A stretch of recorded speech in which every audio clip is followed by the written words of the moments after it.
Variables are very useful in Python because there's a lot of times that we're using the same number or the same word over and over again in our text. And so a lot of times it's very useful just to store it in a variable. And the way we do that, so I have our main program here. Let's say that we want to write a program that does math. And so we need some numbers that we're going to use over and over again.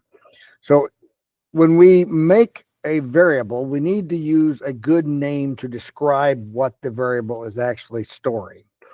So like this, we'll say number one, because I know I'm going to have multiple numbers in this program. So I'm calling this number one, or maybe I just type out one like that. Now notice I capitalized the O because this is taking two words, putting them together. We cannot make a variable like that because Python sees it as two different things and it's not going to work. So your variable can have all the words that you want to have in there, number one, to add together. You know, I can make that my whole variable name, but that's going to be cumbersome. If I have to use that a lot, I got to keep typing that over and over again. So that's why you don't have to put all of that, but it would work. It equals 63. And this variable now is storing the number 63 that I can use over and over again. But we don't have to make them that long. But if you do, you just capitalize each word. This is camel case is what this is called. We use camel case when defining variables. But the variable should describe what it's storing so that you can refer back to that and understand what it is. But I'm going to make this a lot shorter. I'm going to go back just to number one, or I'm even going to just use the number one. And then I'm going to have a second variable, and I'll call it number two. And I'm going to just use 3.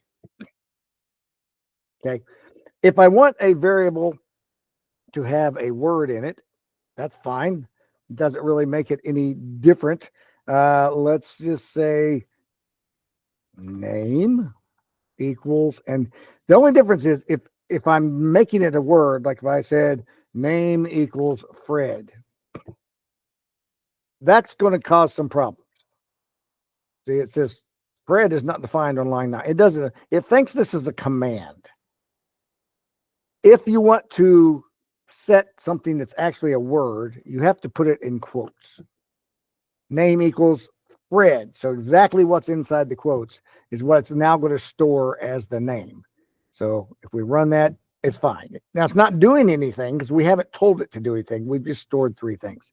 We can print these, print number 1, print number 2, oh, parentheses, print name.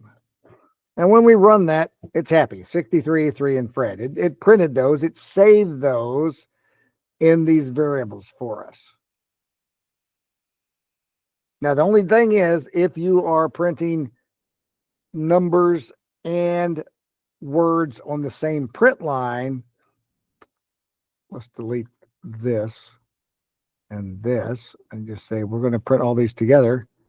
Name plus number 1 plus number 2.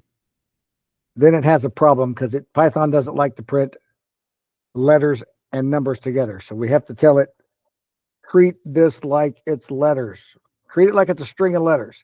If you use the str command in front of a number, put the number in the parentheses after the str command, it'll print them all. Now I put them all right together because I didn't put any spaces in between there, but it printed Fred, then 63, and then 3. But that's how we use a variable to store values, whether they're letters or numbers.